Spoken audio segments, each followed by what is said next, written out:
This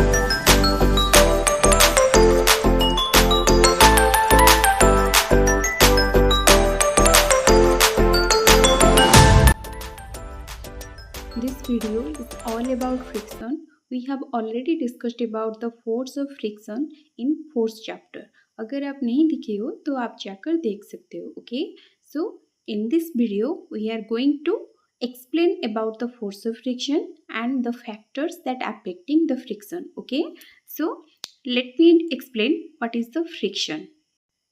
So it's a type of force that comes into play when two surface come in contact with each other. मतलब जब दोनों object या दोनों surface के बीच कुछ contact होगा, that time they produce some force that we call the force of friction, या simply we can say that the friction. Okay, so as in case of force of friction, it is always opposite the direction of motion of object. मतलब क्या होगा, एक surface में जो object move कर रहा है तो वो उसका मोशन का डायरेक्शन जो होगा तो ये क्या करेगा, always the force of friction is opposite to that motion of object. Okay, तो ऑब्जेक्ट का जो मोशन है तो उससे ऑपोजिट होगा. ओके, जैसे ये एक सरफेस है, ये सरफेस में ये देखो ये एक बॉक्स रखा हुआ है. अगर ये बॉक्स को हम इस डायरेक्शन में पुश कर रहे हैं, मतलब इधर क्या होगा, ये जो बॉक्स है और ये जो सरफेस जो है दोनों के बीच कौन सा फोर्स है, that is a frictional force. Okay, so in that time when it is move on the surface, जब ये बॉक्स मूव हो रहा है, that time a force acting opposite to the motion of the object. Okay, तो ये जो box का जो मोशन है that is in this direction, लेकिन उसका जो फ्रिक्शन होगा, मतलब ये जो बॉक्स और ये सरफेस के बीच जो फ्रिक्शन होगा that is completely opposite to motion of the object. Okay, ये हमेशा क्या करता है, जो भी ऑब्जेक्ट मूव करता है जो मोशन में होता है, सो ये मोशन के जो डायरेक्शन है it is completely opposite to that direction. Okay, so next क्या है, ये जो force of friction, so this is most important that always oppose the motion of object. Okay, object का मोशन का डायरेक्शन जो होगा तो it is always opposite to that direction. Okay, so look at the picture. तो इसमें क्या हो रहा है, ये जो ऑब्जेक्ट है, ऑब्जेक्ट का जो पुशिंग फोर्स, ये जो लोग उसको पुश कर रहे हैं, तो क्या हो रहा है, अभी पुशिंग फोर्स का डायरेक्शन आप देखो, फिर इसका जो बॉक्स का जो मोशन है, so obviously that is similar with the pushing force. Pushing force का डायरेक्शन जो होगा, मोशन का डायरेक्शन भी वही होगा, लेकिन जो फोर्स ऑफ फ्रिक्शन हो रहा है, मतलब between the object and the surface, कौन सा फोर्स काम कर रहा है, that is a force of friction. So it is completely opposite to pushing force and the motion of object. Okay, then next देखो, सो फैक्टर्स, कौन से factor affect करेगा फ्रिक्शन को. Okay, so first that is the nature of the surface. Okay, so जब दोनों object या दोनों surface के बीच कुछ फ्रिक्शंस फॉर्म होता है, so first factor that influence the friction, that's the nature. Okay, so surface में कितने इरेगुलरिटीज है, या सरफेस स्मूथ है या रफ है, इसके ऊपर डिपेंड करता है द अमाउंट ऑफ फ्रिक्शन. तो फर्स्ट हम डिस्कस करेंगे about the irregularities of a surface. तो अगर सरफेस में इरेगुलरिटीज है तो वो वाले सरफेस को हम क्या बोलेंगे, that is the rough surface. Okay, मतलब कि जितना ज़्यादा इरेगुलरिटीज होगा वो सरफेस उतना रफ होगा. सो वो जो सरफेस है उसमें फ्रिक्शन क्या होगा, ज़्यादा फॉर्म होगा या लेस फॉर्म होगा. तो इसको हम कैसे समझेंगे, ये वाला पिक्चर आप देखो, तो इस पिक्चर में क्या हुआ है, एक बॉक्स रखा हुआ है एक सरफेस पर. ओके, सो अगर आप ये वाला पिक्चर आप देखोगे तो इसमें क्या है, so this colour indicate the surface of the box and this colour indicate the surface of the floor. Okay, so दोनों जो सरफेस है वो सरफेस के बीच क्या हो रहा है, इंटरेक्शन हो रहा है, and due to that interaction there is force of friction is develop. Okay, so ये जो इंटरेक्शन के जो जगह पर आप देखो, ये कुछ इंटरलॉकिंग जैसा दिखाई दे रहा है. तो ये क्या है, तो क्या होता है, जब दोनों सरफेस में कुछ इरेगुलरिटीज होगा तो उस इरेगुलरिटीज के कारण उधर क्या होगा, there are some interlock. Okay, that means ये क्या हो जाएगा, अगर आप सोचो ये हो गया आपका बॉक्स, जो बॉक्स का सरफेस। ओके, सो हम इधर क्या डिस्कस कर रहे हैं, जो बॉक्स का सरफेस है, so it have some irregularities. Next क्या होगा, if there is a another, that is the floor का जो सरफेस है, तो उसमें भी कुछ इरेगुलरिटीज है।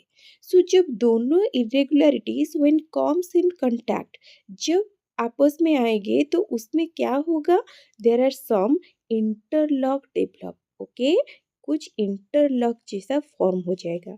तो ये इंटरलॉक होगा मतलब क्या हो जाएगा, तो इधर जो फोर्स ऑफ फ्रिक्शन है वो ज़्यादा डेवलप होगा। Okay, so force of friction कहाँ पर ज़्यादा होगा, if there is more irregularities then there is more force of friction. Okay, क्यों फोर्स ऑफ फ्रिक्शन ज़्यादा हुआ, due to the interlock. Okay, so जब दोनों सरफेस में ही इरेगुलरिटीज है, सो दोनों सरफेस क्या हो जाएंगे, इंटरलॉक हो जाएंगे। Okay, so due to this irregularities there is interlock develop, और इंटरलॉक जितना ज़्यादा होगा तो आपका फोर्स ऑफ फ्रिक्शन भी क्या हो जाएगा, that will be more. Okay, so force of friction ज़्यादा होगा मतलब if we want to move that object, अगर हम इस बॉक्स को मूव करना चाहेंगे, we need more force. Okay, to overcome the force of friction and to overcome the क्या, इंटरलॉक बिटवीन दो सरफेस। सो दोनों सरफेस के बीच जो इंटरलॉक है उसको ओवरकम करने के लिए we need more force. Okay, क्योंकि उधर फोर्स ऑफ फ्रिक्शन क्या है, ज़्यादा है। Okay, so remember this factor. तो इसमें हमने क्या डिस्कस किया, about the nature of the surface. So nature में पहले हमने डिस्कस किया अबाउट द इरेगुलरिटीज, तो इरेगुलरिटीज होगा तो इंटरलॉक होगा, तो इंटरलॉक ज़्यादा होने से क्या होता है, उधर फोर्स ऑफ फ्रिक्शन भी ज़्यादा होता है। So we need to overcome that force of friction to move an object. एक ऑब्जेक्ट को मूव कराने के लिए हमको वो जो फोर्स ऑफ फ्रिक्शन है उसको ओवरकम करना पड़ेगा, मतलब कि we need to apply more force. Okay, then next है that is a regularity of a surface. तो आप खुद ही सोचो, अगर दोनों सरफेस में ज़्यादा इरेगुलरिटीज होगा तो उसके बीच क्या होगा, एक तो इंटरलॉक जैसे फॉर्म हो जाता है। ओके, सो वो इंटरलॉक होने से क्या होगा, मतलब कि आप जब हाथ अपने मुट्ठी में ऐसे मुट्ठी बनाते हो तो उधर क्या हो जाता है, सो बेसिकली एक इंटरलॉक जैसा दोनों हाथों के बीच एक इंटरलॉक फॉर्म हो जाता है। ओके, सो वैसे ही क्या होता है, जब दोनों सरफेस में ही इरेगुलरिटीज है, so due to that irregularity उधर इंटरलॉक हो जाता है। सो अगर सरफेस स्मूथ है, ओके, इंस्टेड ऑफ इरेगुलरिटी, अगर उधर क्या है, there are some regularities between the surface. Okay, तो वो क्या हो जाएगा, तो उधर क्या होगा, देयर इज लेस इरेगुलरिटीज, मतलब we can also say there is less amount of sorry, there is no irregularities. तो इरेगुलरिटीज अगर कम है मतलब क्या हो जाएगा, उधर का there is no interlock between दो सरफेस, इंटरलॉक ही नहीं रहेगा। ओके, सो इंटरलॉक नहीं रहेगा मतलब क्या हो जाएगा, देयर इज अ, जो the surface is said to be smooth, तो ये जो सरफेस है हम इसको क्या बोलेंगे, that is a smooth. Okay, so इस जो दोनों सरफेस है उसके बीच फोर्स ऑफ फ्रिक्शन क्या होगा, लेस होगा। ये वाला चीज आप याद रखो, उधर क्या हो रहा था, force of friction will be more, लेकिन इधर क्या है, there is no interlock. So interlock नहीं है मतलब क्या है, फोर्स ऑफ फ्रिक्शन लेस होगा। सो अगर हमको ये ऑब्जेक्ट को क्या पुश करना है, so we need to apply less force than before. Okay, so ये जो पिक्चर है आप देखो, तो पहले वाले पिक्चर में क्या है, एक स्मूथ सरफेस है, तो स्मूथ सरफेस में हमने क्या डिस्कस किया, there is regularities of surface. Okay, तो सरफेस में इतना ज़्यादा इरेगुलरिटीज नहीं रहता है। ओके, मतलब कि कभी कभार अगर देखोगे so there is no irregularities. Okay, so जितना लेस इरेगुलरिटीज होगा तो उधर क्या होगा, स्मूथली वो मूव कर पाएगा। ओके, क्यों स्मूथली मूव कर पा रहा है, और क्यों आपको ये देखो इधर लिखा है ये क्या, that is the small push is required. क्यों क्योंकि उधर क्या हो रहा है, लो फ्रिक्शन विल डेवलप। तो लो फ्रिक्शन क्यों फॉर्म हो रहा है, due to the absence of interlock between दो सरफेस। ओके, लेकिन ये जो सेकेंड पिक्चर्स में क्या हो रहा है, big push is required. Why big push is required, because between those surface there is high friction is developed। Okay, so वो जो फ्रिक्शन इतना ज़्यादा है, मतलब क्या है, अगर हमको उस इंटरलॉक भी उतना ज़्यादा होता है, ज़्यादा होगा, सो उसको ओवरकम करने के लिए वी नीड बिग पुश अथवा big force. Okay, so the first is the that is the nature, जिसमें हमने जो सरफेस के नेचर के बारे में डिस्कस किया। अगर सरफेस में इरेगुलरिटीज ज़्यादा है मतलब the force of friction will be more, अगर कम है मतलब क्या होगा, the force of friction will be less. Okay, then in next slide, so another factor that is the if two surface are pressed hard, तो उधर क्या होगा, तो पहला वाला जो फैक्टर था हमने डिस्कस कर लिया, that is about the regularity and the irregularity. लेकिन ये चीज क्या है, if two surface are pressed hard, मतलब इधर क्या होगा, मतलब अगर दोनों जो सरफेस है अगर बहुत हार्डली वो प्रेस्ड है, मतलब क्या है, सो दैट टाइम मतलब ये वाला चीज़ आप देखो, ये जो रफ सरफेस इधर है और ये एक स्मूथ सरफेस का जो दोनों का जो पिक्चर है, तो इसमें क्या हो रहा है, स्मूथ सरफेस में लो फ्रिक्शन है और as in case of rough surface that need high friction. Okay, sorry that form high friction.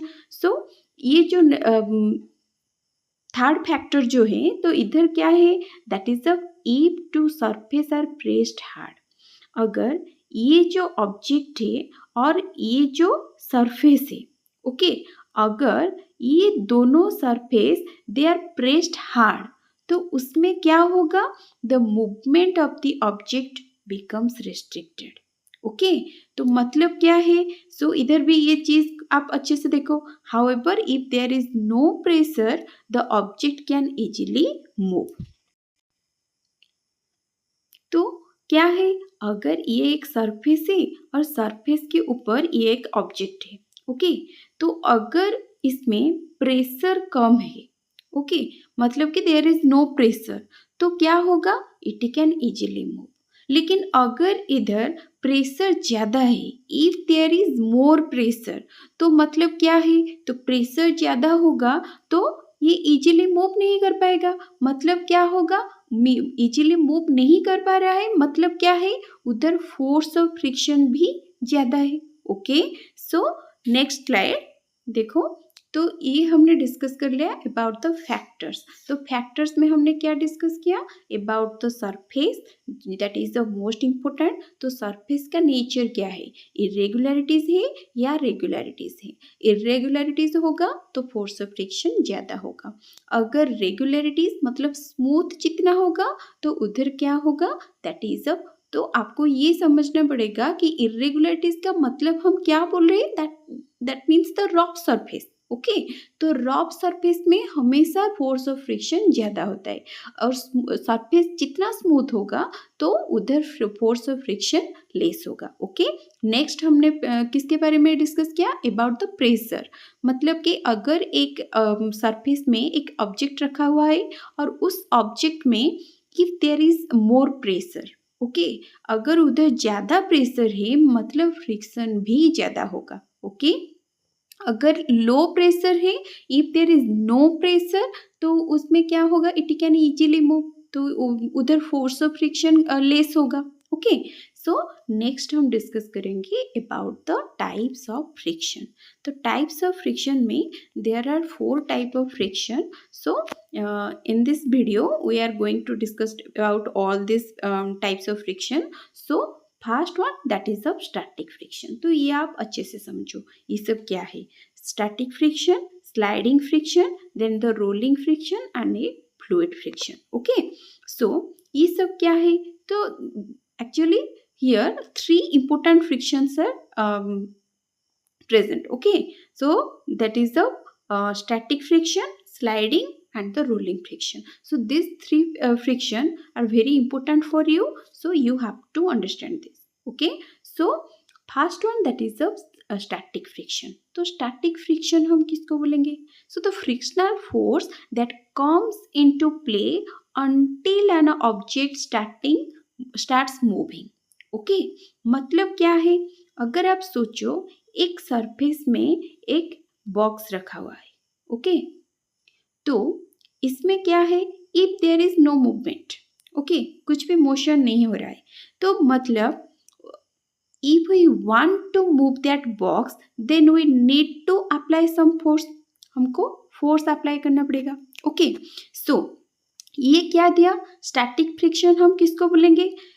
मतलब मूवमेंट से पहले या मोशन से पहले. मोशन से पहले वो कौन सा स्टेट में है? That is in the resting state.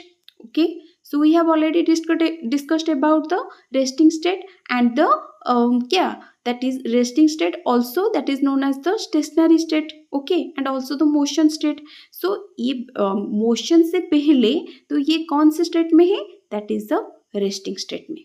okay, so in that resting state also we can say जब ये moving से पहले ये दो जो सरफेस है, मतलब ये बॉक्स का जो सरफेस है और ये जो जहाँ पर रखा हुआ है ये जो सरफेस है, इनके बीच जो फ्रिक्शन है उसको हम क्या बोलेंगे? That is the static friction. Okay, that is the static friction. मतलब स्टैटिक फ्रिक्शन आप हमेशा किसको बोलेंगे?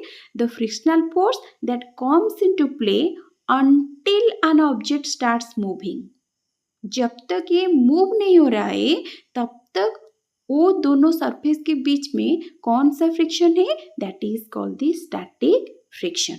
ओके, मतलब during the static friction that object is in resting state. Okay, तो उधर कुछ भी मोशन नहीं हो रहा है. तो अभी नेक्स्ट क्या है? That is called the sliding friction. So ये जो स्टैटिक फ्रिक्शन है इसमें एक चीज और भी आप ध्यान में दो. That is the one object has to overcome the static friction in order to start the movement. Okay, मतलब हमने क्या डिस्कस किया? दैट इज जब ये रेस्टिंग स्टेट में है तब उस ऑब्जेक्ट और सरफेस के बीच जो फ्रिक्शन है that is the static friction. मतलब अगर हम इस ऑब्जेक्ट को मूव करना चाहेंगे तो क्या करना पड़ेगा? We have to overcome the static friction. Okay, so अगर मूवमेंट करना पड़ेगा तो स्टैटिक फ्रिक्शन को भी ओवरकम करना पड़ेगा, क्योंकि जब तक ये रेस्ट में है तब तक उधर क्या रहेगा? That is the static friction. Okay, then next क्या है? That is called the sliding friction. तो स्लाइडिंग फ्रिक्शन हम किसको बोलेंगे?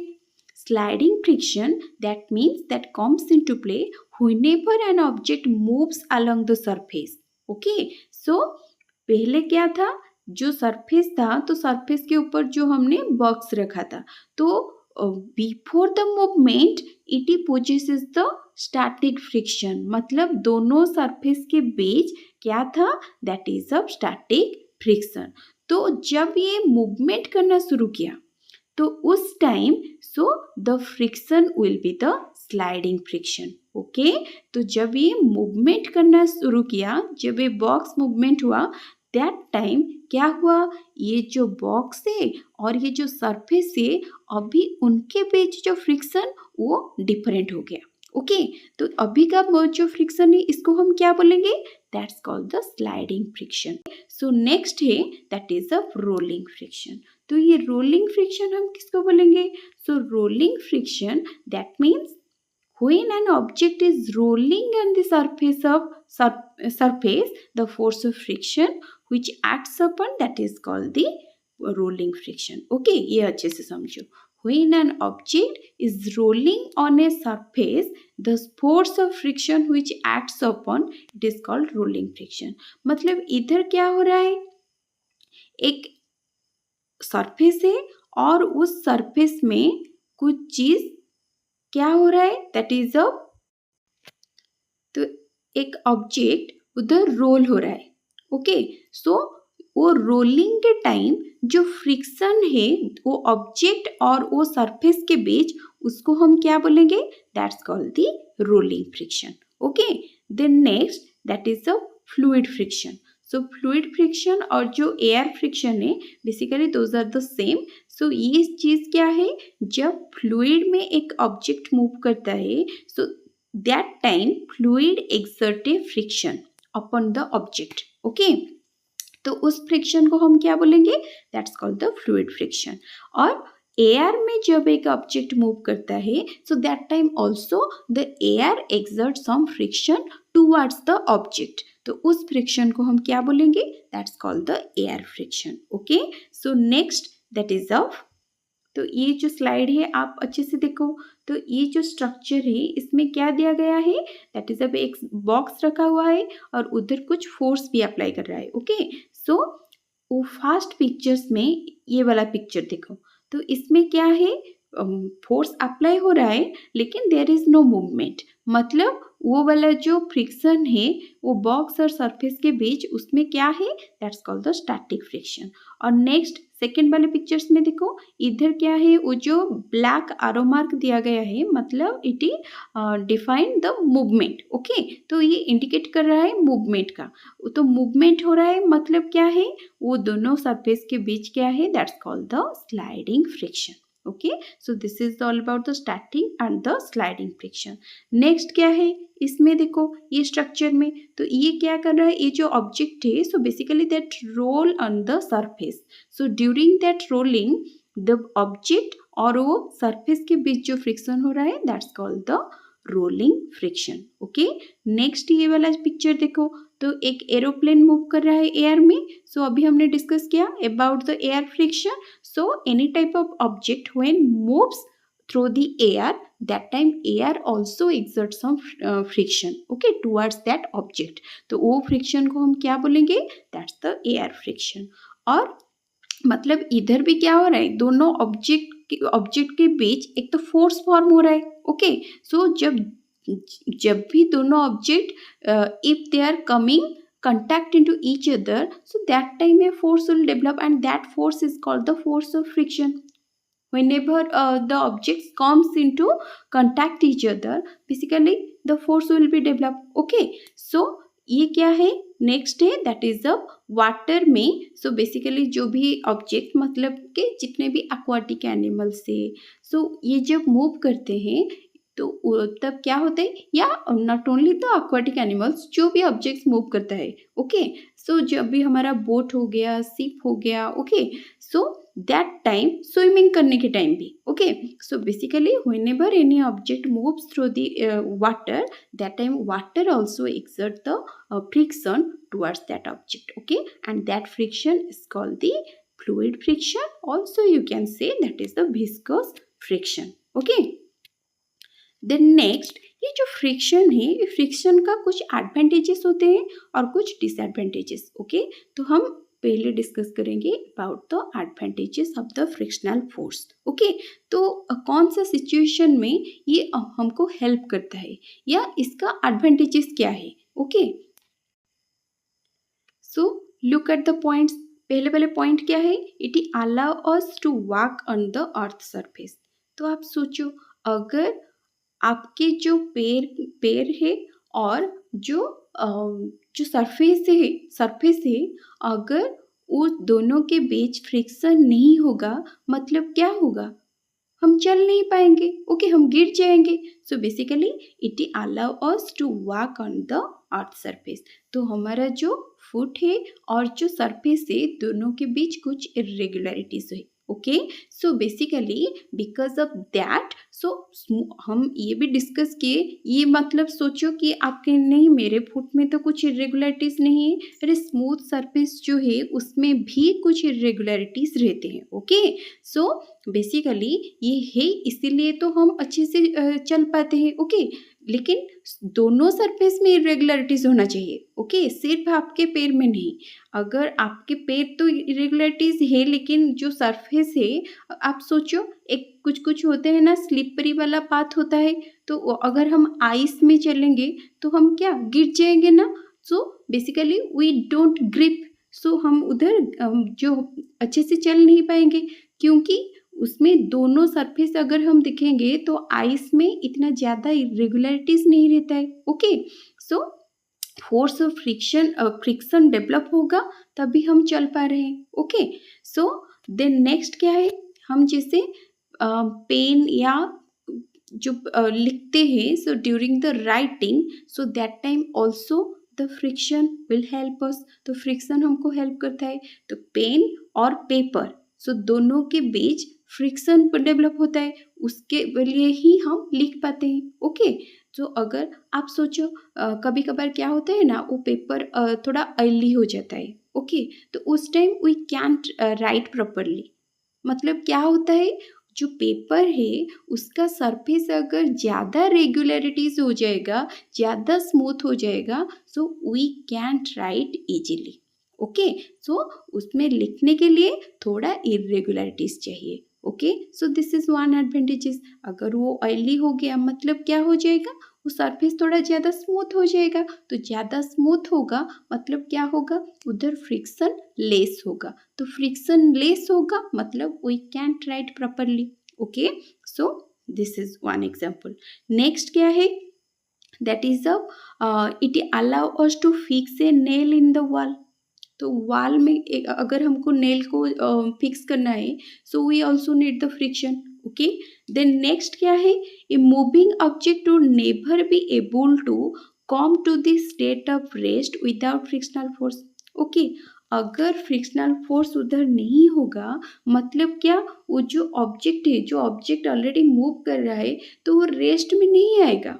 ओके, एक बॉल आप फेंक दो तो वो वैसे ही रोल करता रहेगा. सो वो मोशन में ही रहेगा, कभी रेस्ट में नहीं आएगा. So due to the frictional force it comes into rest. Okay, so जितने भी ऑब्जेक्ट्स है अगर ये मूव कर रहा है, so during the movement when there is a friction develop, जब फ्रिक्शन फॉर्म होता है तब जाकर वो क्या होता है, रेस्टिंग में जाता है. ओके, सो नेक्स्ट क्या है, it would not be possible to drive any automobiles on the road without friction force. Okay, अगर फ्रिक्शन नहीं होगा मतलब ऑटोमोबाइल्स भी हम मूव नहीं कर पाएंगे. Okay, so these are the examples we can say which depict the advantages of the frictional force. मतलब हमको फ्रिक्शनल फोर्स कहाँ पर चाहिए. ओके, नेक्स्ट क्या है, देयर आर सम. तो ये वाला थोड़ा स्ट्रक्चर्स आप देखो, जैसे पहले वाला स्ट्रक्चर आप देखो, स्ट्राइकिंग ए मैच स्टिक. तो मैच स्टिक में फ्रिक्शन डेवलप होता है तभी जाकर क्या होता है, उधर हीट फॉर्म होता है. ओके, नेक्स्ट क्या है, देयर इज अ, तो हमको उसको फायर करने के लिए, सो लाइटनिंग करने के लिए तो हमको क्या चाहिए, सो ये दोनों सरफेस के बीच फ्रिक्शन होना चाहिए ना. अगर वो जो मैचस्टिक है वो भी अगर उसका जो सरफेस अगर रफ नहीं होगा मतलब फ्रिक्शन उधर नहीं होगा, फ्रिक्शन थोड़ा कम होगा. तो फ्रिक्शन कम होगा मतलब हीट भी ज़्यादा डेवलप नहीं होगा. तो we can't lighten the matchstick. Okay, next क्या है, नेक्स्ट वाला ये देखो, that is the spiked shoes of cricket player. तो क्रिकेट प्लेयर्स जो खेलते हैं ग्राउंड में, तो उनको भी उनका जो शूज़ का सरफेस अगर ज़्यादा स्मूथ होगा तो अच्छे से खेल नहीं पाएंगे, अच्छे से रन नहीं कर पाएंगे. ओके, तो उसके लिए उनका जो शूज़ होता है, तो शूज़ का जो सोल है उसमें कुछ स्पाइक्स होते हैं. Okay, so that develop the friction. okay, that develop more friction so they can easily run. Okay, then next क्या है, we are able to drive automobiles, ये हमने डिस्कस किया. And also about the writing on paper. Okay, so ये चीज़ आपको ध्यान में रखना है, सरफेस जितना रफ होगा तो उधर फोर्स ऑफ फ्रिक्शन थोड़ा ज़्यादा होगा. तो फ्रिक्शन हमको कभी कभार ज़्यादा चाहिए. तो जो ये जो सिचुएशंस हमने डिस्कस किया, तो इस सिचुएशन में क्या, so we need the friction, हमको फ्रिक्शन चाहिए. ओके, लिखने के लिए, चलने के लिए, या जो भी मैच स्टिक का जो सिचुएशन था, तो इस सिचुएशन में हमको फ्रिक्शन चाहिए. So this are the advantages of the friction. In the next slide, that is the disadvantages of the frictional force. तो ये क्या है, तो कभी कभार क्या होता है ना, दे हैव सम डिसएडवांटेजेस. मतलब क्या है, पहले वाली चीज़ आप देखो, ये क्या होता है ना, due to the friction, so there is always wear and tear results. Okay, wear and tear happens. मतलब क्या होता है, तो दोनों चीज़ों के बीच अगर डायरेक्टली कंटैक्ट हो रहा है, सो बेसिकली क्या होगा, उसका जो सरफेस वो थोड़ा ख़त्म हो जाएगा. Okay, so that means the wear and tear होगा. ओके, सो आज लाइक तो मूविंग जो भी मशीन से, तो मशीन्स का जो मूविंग पार्ट से, सो ड्यू टू दी क्या friction, so there is always the loss of surface. Okay, next क्या है, जैसे टायर्स ऑफ व्हीकल्स या सोल ऑफ शूज, तो इसमें क्या होता है, so due to wear and tear, तो सरफेस में कुछ खराब हो जाता है, सरफेस जो ज़्यादा स्मूथ हो जाता है, तो ज़्यादा स्मूथ हो जाएगा मतलब फोर्स ऑफ फ्रिक्शन उधर क्या लेस हो जाएगा. Okay, so it also results the production of heat. तो फ्रिक्शन के कारण क्या होता है, और भी सबसे important, that is it produce the heat. Okay, तो फ्रिक्शन जितना ज़्यादा होगा हीट उतना ज़्यादा ही डेवलप होता है, लेकिन ये हीट कभी कभार क्या होता है, that will B disadvantages for us. मतलब क्या है, दैट मीन्स जो मशीन में ड्यू टू फ्रिक्शन जो ज़्यादा हीट डेवलप होता है, तो हीट डेवलप होने से क्या होता है ना, that will B wastage of energy, तो थोड़ा ज़्यादा एनर्जी भी वेस्ट होता है उधर. Okay, then next there is the frictional force also leads to decrease in the speed of a moving object or sometimes stops it. अगर हमको चाहिए मूव करना, लेकिन वो क्या हो रहा है, कभी कभार हमको कुछ चीज़ को मूव करना ही करना पड़ता है, तो वो ड्यू टू फ्रिक्शन, सो कभी कभार वो क्या, सो स्टॉप हो जाता है. Okay, and the next also it can lead to noise pollution in certain cases. For instance, जैसे aircrafts produce loud sound due to resistance of the air. okay, ये चीज़ आप याद में रखो. so basically क्या होता है, जब एयरक्राफ्ट सब मूव करते हैं ना, तो that time due to air resistance they produce lot of noise. okay, and so due to that noise pollution occur. well, okay, so next thing, so these are basically the some pictures that depict the disadvantages of the friction. Okay, so in this slide तो हम discuss करेंगे about how can we increase the friction. Also इसके बाद हम discuss करेंगे how can we reduce the friction. Okay, क्योंकि कभी कभार हम, so sometimes we need to increase the friction and also in sometimes we have to decrease the friction. okay, so पहले हम डिस्कस करेंगे कौन से सिचुएशन में हमको फ्रिक्शन को इंक्रीज करना पड़ता है. ओके, सो जैसे कि ये पहले वाले आप पॉइंट देखो, the sole of the shoes is grooved so that the friction between our feet and the ground increases and we can walk safely. Okay, मतलब क्या होता है, जो आपके शूज के जो सोल है, ओके, ये पिक्चर में देखो, अगर ये सोल ज़्यादा स्मूथ होगा, मतलब क्या होगा, हम जानते हैं कि सरफेस ज़्यादा स्मूथ होगा, मतलब क्या, फोर्स ऑफ फ्रिक्शन लेस होगा उधर, तो लेस होगा मतलब क्या, वी कैंट वॉक प्रॉपरली. तो अगर हमको अच्छे से वॉक करना है, प्रॉपरली हमको वॉक करना है, तो हमारा जो शूज़ का जो सोल है, तो उसमें थोड़ा रफ सरफेस होना चाहिए. ओके, तो रफ करने के लिए उसमें क्या होता है, there are some groups. Okay, so हमको इधर फ्रिक्शन थोड़ा बढ़ाने के लिए हमको क्या करना पड़ता है, और जो शूज़ है तो उसके सोल में थोड़ा ग्रुप्स पैटर्न होते हैं. ओके, देन नेक्स्ट क्या है, brake pads are used in bikes to stop them suddenly from moving by increasing the amount of friction. तो ब्रेक पैड्स हम यूज़ करते हैं ऑटोमोबाइल्स जो बाइक्स है, तो उसमें ब्रेक पैड्स है. तो क्यों, क्योंकि अगर आप मूव कर रहे हो तो आपको कहीं पर तो रुकना है ना, तो रुकने के लिए तो उधर क्या हमको चाहिए, so we need to brake our vehicles. तो ब्रेक के लिए उधर होता है क्या, the brake pads. okay, so basically it also increase the force of friction. So due to that, so your vehicle will be stop. Okay, then next क्या है, जो कबड्डी प्लेयर्स है, तो आप दिखते हो ना कबड्डी, सो कबड्डी प्लेयर्स क्या करते हैं, दे रब their hands with the soil.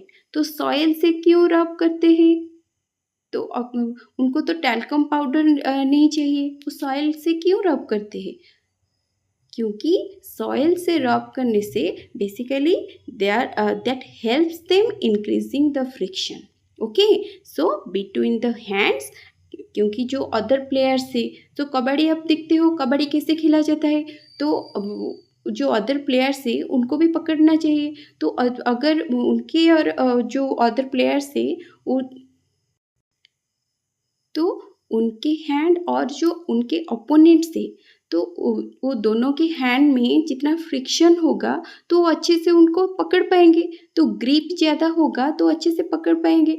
अगर वो दोनों में क्या फ्रिक्शन नहीं होगा, मतलब क्या अच्छे से पकड़ नहीं पाएंगे। सो इसीलिए बेसिकली वो क्या करते हैं, दे रब their hands with the soil. क्यों रब करते हैं? क्योंकि उससे थोड़ा रफ हो जाता है उनका हैंड। ओके, सो उससे फ्रिक्शन थोड़ा ज़्यादा डेवलप होता है। Okay, so it helps them to maintain the grip. Then next है,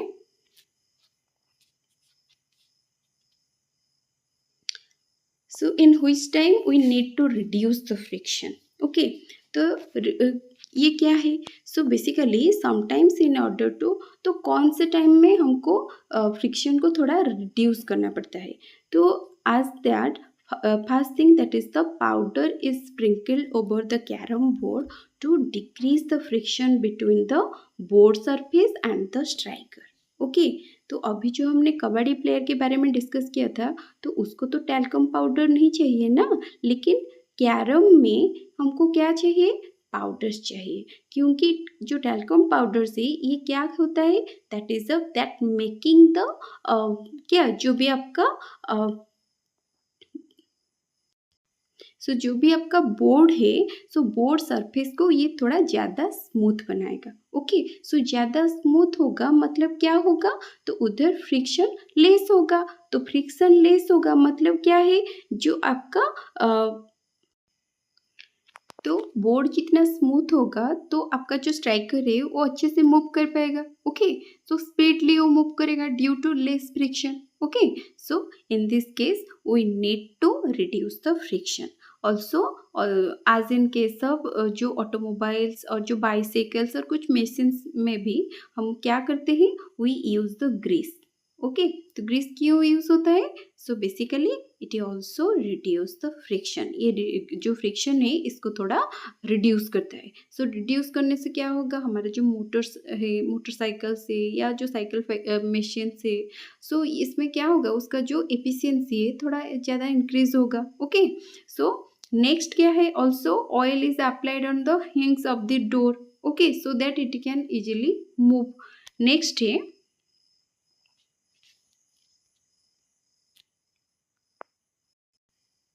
तो अभी थोड़ा हम समझेंगे अबाउट द लुब्रिकेंट्स। ओके, तो लुब्रिकेंट्स क्या है? तो क्या होता है ना, फ्रिक्शन को रिड्यूस करने के लिए हम कुछ चीज़ें यूज़ करते हैं, जैसे ऑयल, ग्रीस या पाउडर। तो ये क्या करते हैं, they make the surface smoother.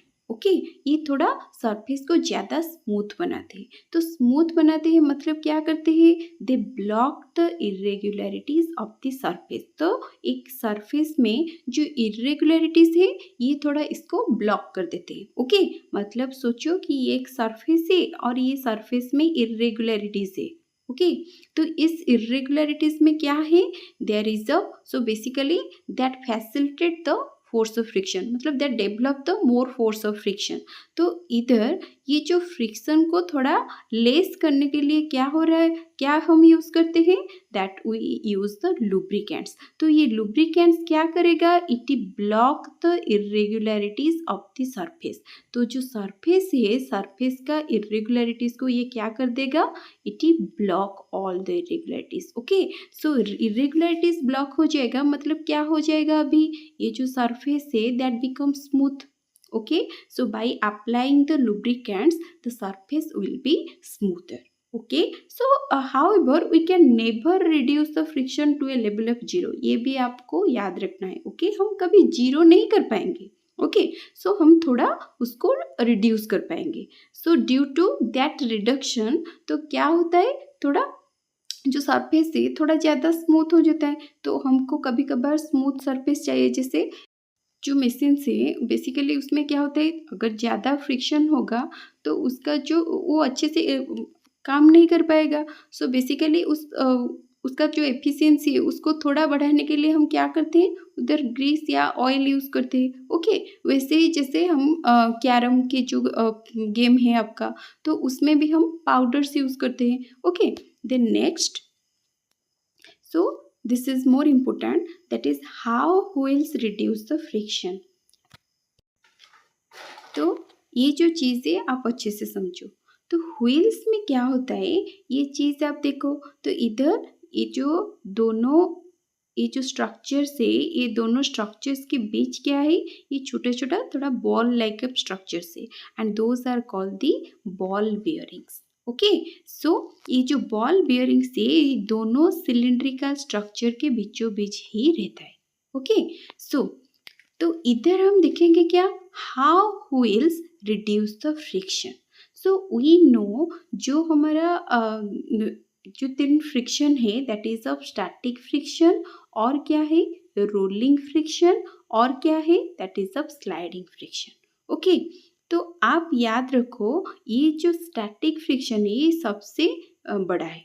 Okay, static friction के बाद कौन आएगा, that is of sliding friction, और उसके बाद आएगा that is a rolling friction. मतलब सबसे छोटा कण है, that is a rolling friction.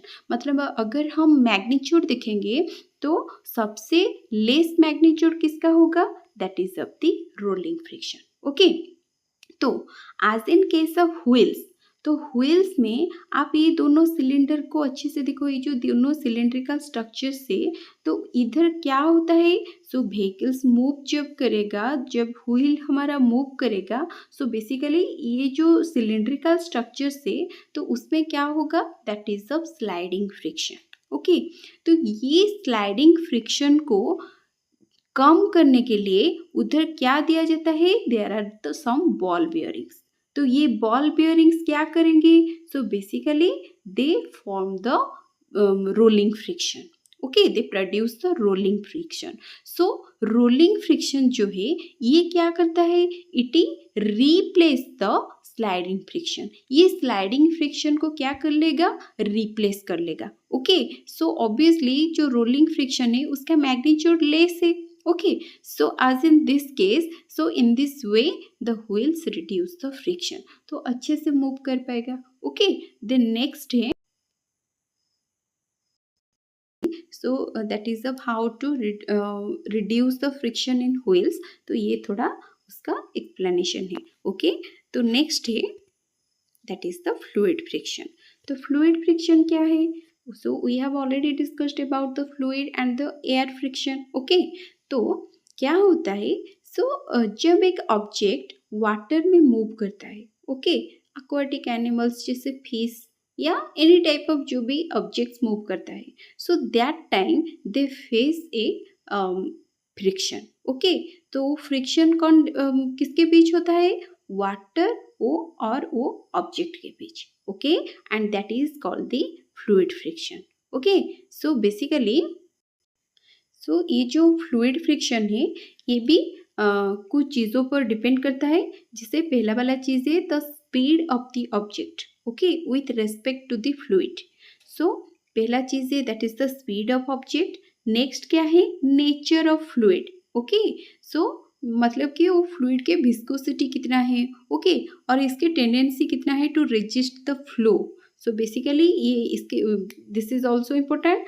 And third thing that is the shape of the object. Okay, तो फिश की जो शेप है ये आप देखे हो, और क्या है, जो फिश या बोट या जो शिप है उनमें कुछ सिमिलरिटीज होता है ना, उनका जो शेप है, so there are some similarities in them. So basically क्यों, क्योंकि उसका जो स्पेशल शेप है that overcome the water resistance or the fluid resistance। Okay, so that special type of shape helping them to resist or to overcome the friction, fluid friction। Okay,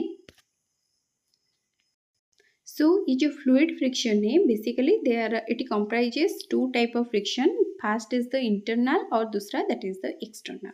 तो internal क्या होता है, जो liquid के जो molecules है, so during the motion, so motion तो हमेशा वो जो मॉलिक्यूल से मोशन में रहते हैं, so due to the motion basically there are some friction occur and that is called the internal friction. और एक्सटर्नल फ्रिक्शन हम किसको बोलेंगे? सो बेसिक जब एक ऑब्जेक्ट उसके फ्लो होता है फ्लूइड में, तब क्या होता है? That time the force exerted by the fluid and that's called the external friction. Okay, जब लिक्विड के मॉलिक्यूल्स के बीच फ्रिक्शन हो रहा है उसको हम बोलेंगे इंटरनल फ्रिक्शन। और जब उधर कुछ ऑब्जेक्ट्स मूव कर रहा है या फ्लो हो रहा है, सो ड्यूरिंग इट्स फ्लो वो लिक्विड क्या करता है? एक फ्रिक्शन डेवलप होता है। So that force exerted by the fluid, that's called the external friction. Okay, so then next, in the next slide, so we have already discussed about these things, जैसे कि जो air resistance होता है या जो fluid में जो resistance होता है, सॉरी, दैट इज अब जो एयर में जो फ्रिक्शन डेवलप होता है, और वाटर में या लिक्विड में जो फ्रिक्शन डेवलप होता है, तो उसमें क्या होता है ना, उस फ्रिक्शन को रिड्यूस करने के लिए या उस फ्रिक्शन को ओवरकम करने के लिए, तो ओवरकम करने के लिए बेसिकली वाटर में जो एनिमल्स रहते हैं उनका एक पर्टिकुलर शेप होता है, जैसे आप फिश की शेप आप दिखे हो। और जो एयर में भी जो जैसे बर्ड्स हो गया या एरोप्लेन्स या जो भी रॉकेट्स, ये जो भी चीज़ें हैं, तो उनका भी एक स्पेशल टाइप ऑफ शेप होता है। ओके, सो उनके शेप में बहुत सिमिलरिटीज़ रहता है। ओके, क्योंकि वो जो शेप है उनको हेल्प करता है या उनको basically that facilitate them to overcome the friction. Okay, क्योंकि अगर ज़्यादा फ्रिक्शन होगा, मतलब क्या, जैसे वाटर में जो भी एक्वाटिक एनिमल्स रहते हैं, जैसे कि फिश हो गया, अगर उसका जो शेप है, वो जो पर्टिकुलर उसका शेप है, तो वो उसको हेल्प करता है टू रिड्यूस द फ्रिक्शन। क्योंकि थोड़ा ज़्यादा फ्रिक्शन होगा, मतलब क्या होगा? They lose more energy. तो इतना ज़्यादा एनर्जी लूज करेंगे तो so that is the waste of energy ना। सो बेसिकली उनके पास एक स्पेशल फीचर्स होता है उनका जो shape. So basic also that's the adaptations. सो वो चीज़ उनको हेल्प करता है to reduce the friction. Okay, and also to conserve the energy. Okay, तो उतना एनर्जी वेस्ट नहीं होता है due to their shape. Okay, so this is all about the friction. So I hope आपको अच्छा लगा ये वीडियो। अगर अच्छा लगा तो लाइक और सब्सक्राइब करना। Thank you.